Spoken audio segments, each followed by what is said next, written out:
Смртоносниот биланс од страотните поплави во западните германски региони продолжува да се зголемува.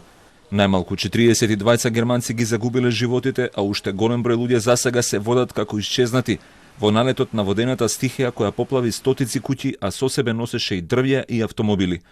Никогаш не сме се соочиле со вакво нешто, оцени гувернерката на Рајнската област Малу Дрејер, додавајќи дека животно загрозени се уште голем број луѓе. Die Dimension ist wirklich so gewaltig. Wir hatten schon häufiger mit Hochwasserkatastrophen zu tun.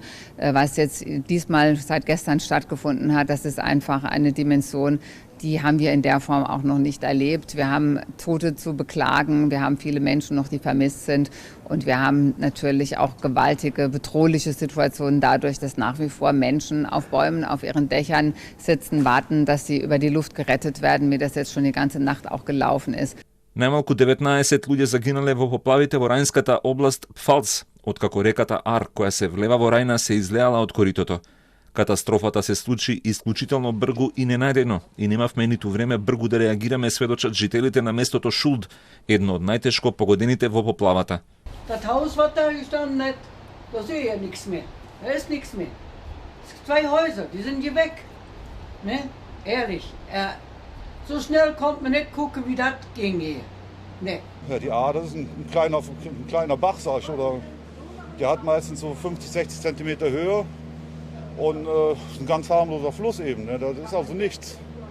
Der ist ja jetzt, weiß ich mal, 4, 5 Mal so groß, jetzt im Zustand. Und diese Nacht war es ja Wahnsinn. Поплави без преседан се случија и во повеќе региони во источна Белгија.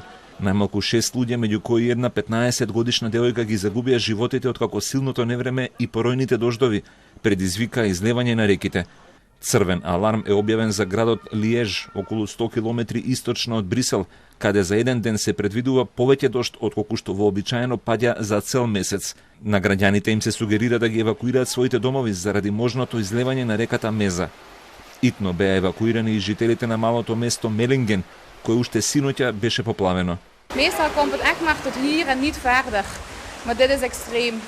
Dit is denk ik nog nooit gekend. Het is dweilen met de kraan open, je kunt niks. Je kunt helemaal niks.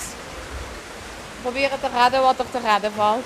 Поплави има и во некои јужни делови од Холандија, каде метеоролозите предупредуваат дека и во наредните часови ситуацијата може да се влошува. Повеќе од 400 куќи останале без струја во провинцијата Лимбург.